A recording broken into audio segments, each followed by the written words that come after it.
Hi everyone, welcome to my third daily edition. In this daily edition, I'm going to be presenting basically my challenges with the DE3, how I solved them, and what I've learned from the DE3, as well as how I can apply them to my current work and to my company. So let's start with revising the DE3. So in the DE3, the topic this week was simplifying and analyzing data, in which the main lesson and the main goal was to teach us, using a lot of exercises, how to analyze and then simplify data for usage.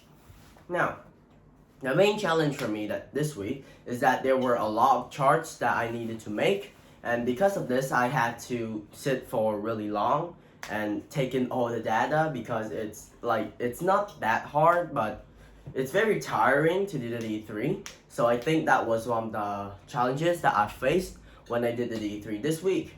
Now, to the main part of this video, what have I learned? So, since this week's work was mainly on how to analyze and simplify data, we mainly learned for my work on why simplifying data is sometimes good and why sometimes it's better to keep data advanced and specified.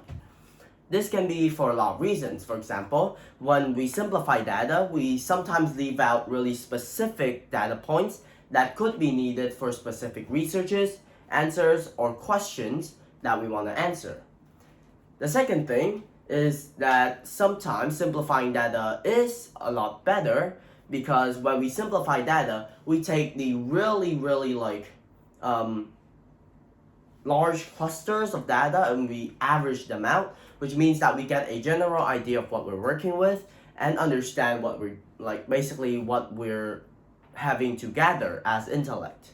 Now, one thing that I've learned is that when we simplify data, it usually leaves out things like outliers, like values that are like really large or really small compared to the average samples. So that means that in these situations, if we simplify, these specific values get left out and are not and cannot be used.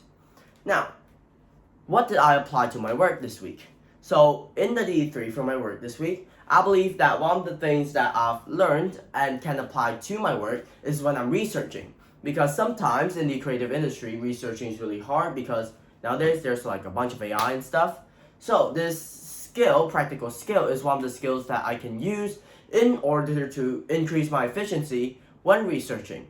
For example, instead of just like reading to the whole thing, I can simplify major points in that website, for example, and I can take that information and analyze it instead. So that was all for my third daily edition. Thank you for listening.